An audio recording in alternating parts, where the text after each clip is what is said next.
sebelum melaksanakan pembelajaran, Bapak akan ngetes dulu kesemuatan kalian. Tepuk semangat.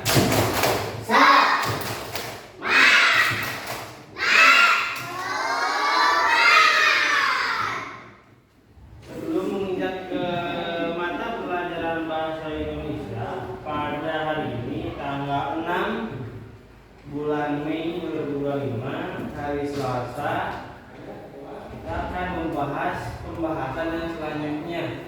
Tapi sebelum membahas pembahasan selanjutnya, Bapak mau nanya, semuanya di rumahnya apakah mengerjakan jurnal?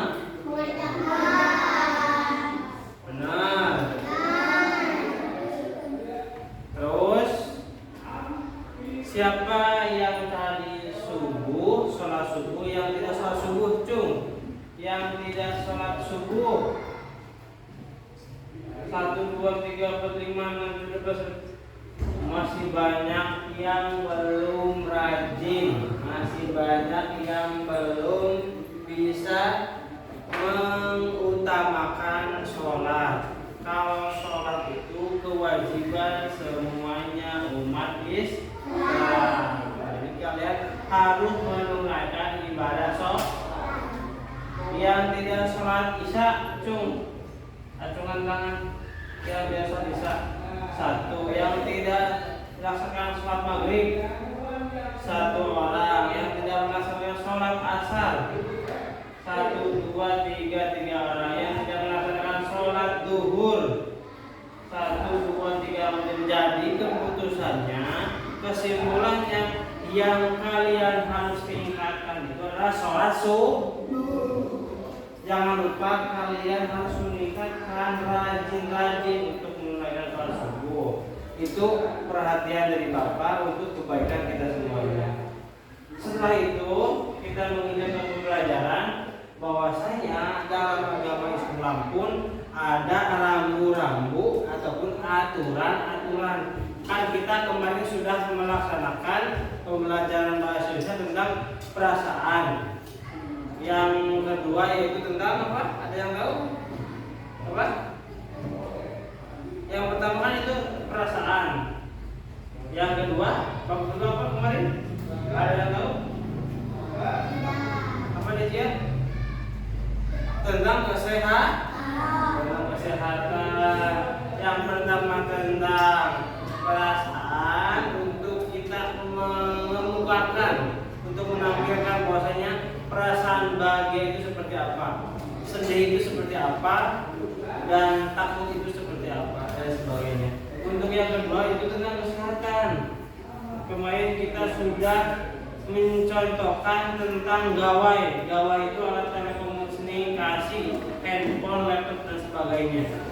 Kita harus mengatur penggunaannya. Penggunaan apa? Alat-alat komunikasi. Jangan sehari-hari main Free Fire. Jangan sehari-hari main PUBG, main Mobile Legends, main football. Tapi kalian harus mengatur waktunya, oke? Benar nggak? Jangan lupa kita harus mengatur waktu untuk menjaga kesehatan. Siapa yang membutuhkan kesehatan? Siapa yang suka ke rumah sakit?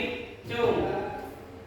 Nah, untuk ke rumah sakit kita itu harus mengeluarkan uang. Mengeluarkan uang dengan begitu banyak. Satu kali ke puskesmas berapa? Bila pernah? Pasti lebih dari 200.000 ke atas ya. Langka ataupun kurang kalau semisal ke rumah sakit dari 50.000 ke bawah. Jadi sehat itu mahal.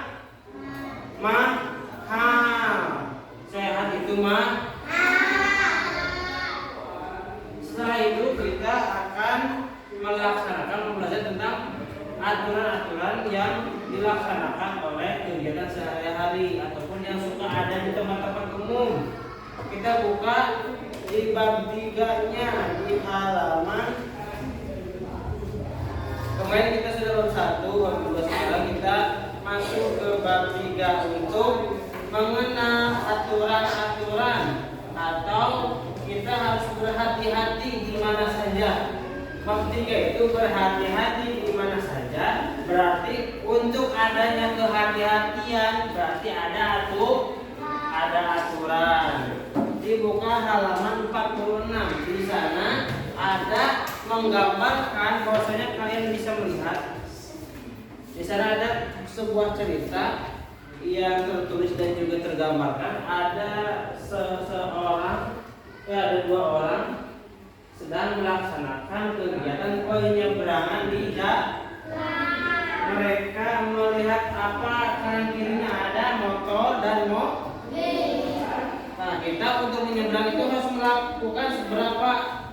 Ada kodenya apa? 4T. Ada 4T.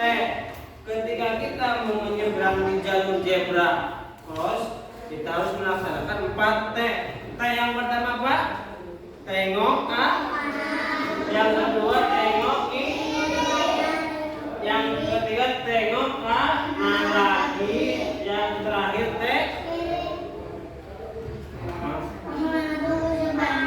tunggu sebentar. Tengok kanan, tengok kiri, tengok kanan lagi. Jalan deh. Jadi kalian itu jangan seperti anak kecil, anak TK. Kalau mau menyeberang itu lari aja langsung. Tapi kalian harus tunggu terlebih dahulu di pinggir jalan. Tengok kanan, tengok kiri, tengok lagi ke kanan, baru jalan. Kalau kiranya di jalan itu sudah aman. Selanjutnya kalian bisa dibaca di halaman 47. Kalian bacalah cerita berikut bersama teman secara bergantian. Coba dengan teman sebangkunya antara Satya dan juga Rija. Coba Rija dulu baca. Nah, sekarang Satria baca.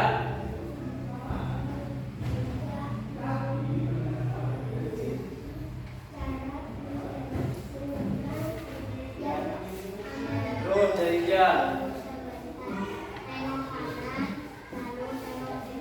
Terus Satria.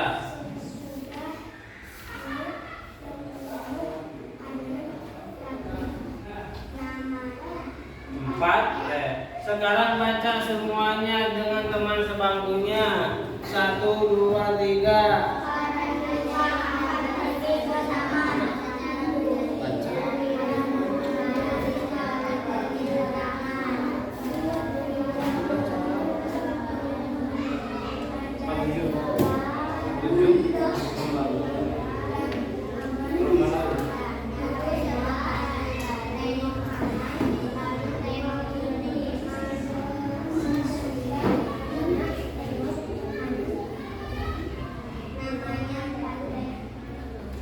Semuanya.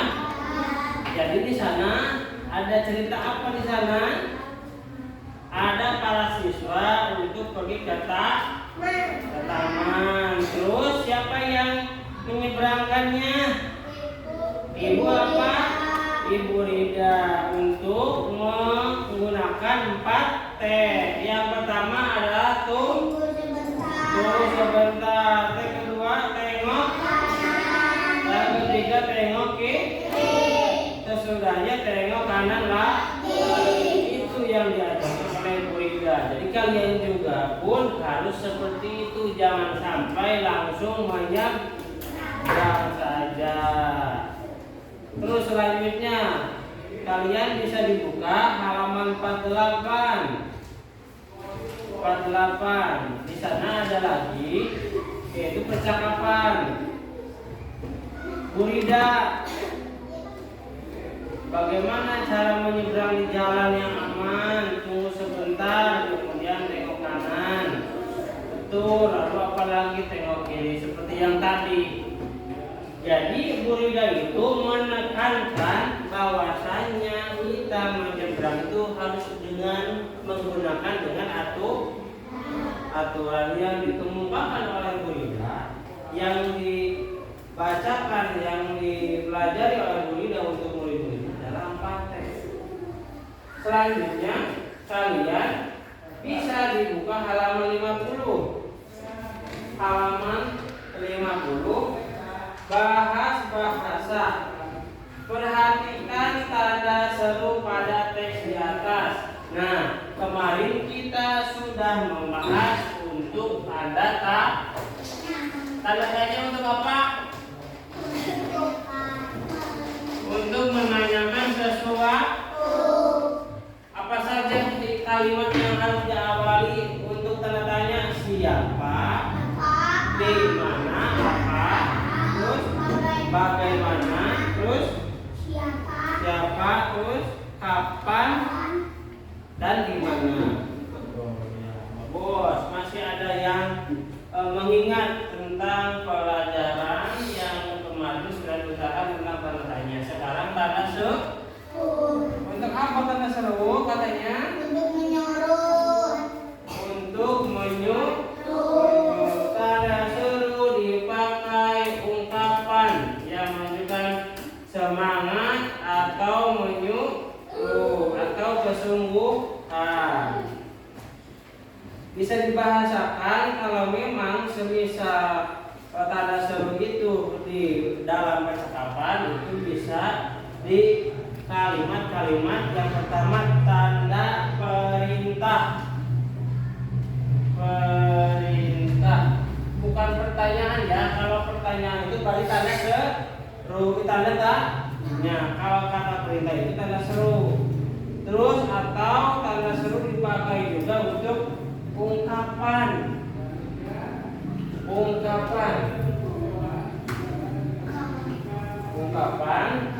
yang selanjutnya adalah semangat.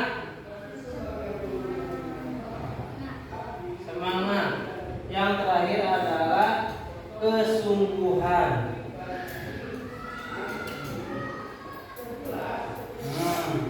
Lihat ke bawah semuanya, tulis.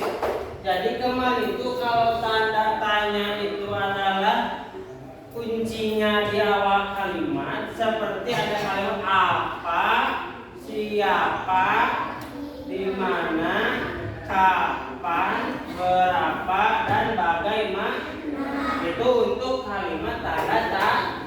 Tapi tadi yang ada di cerita ataupun di diskusi kalian, bahan bacaan kalian antara kalian sudah berdialog dengan sesama teman yang sebangku, kalau tanda seru itu ada di sana contohnya. Kalian lihat di halaman 49 di atas antara percakapan Bu Rida dan juga Omi. Itu yang diberi tanda kuning itu tanda seru. Itu tanda seru itu cakupannya ketika ada kalimat perintah, ketika ada kalimat ungkapan, ketika ada kalimat semangat, ketika ada kalimat kesungguhan. Jadi cakupannya ini. Contohnya seperti Dezia, kita bermain bola itu kan tanda tanya. Kata Dezia dijawab ayo, tapi dengan tanda seru, membuktikan ayonya Dezia itu dengan penuh semangat. Contohnya ada contoh lagi kesungguhan. Contohnya Derija bertanya ke Satria. Kata Derija, Satria, besok kita mau berangkat ke Jaklak gak? Kata Derija. Terus dia kata Satria, kemungkinan bisa. Kemungkinan bisa di sana ada tanda seru di akhir kemungkinan bisa. Ada tanda seru di sana. Ini adalah kalimat kesungguhan.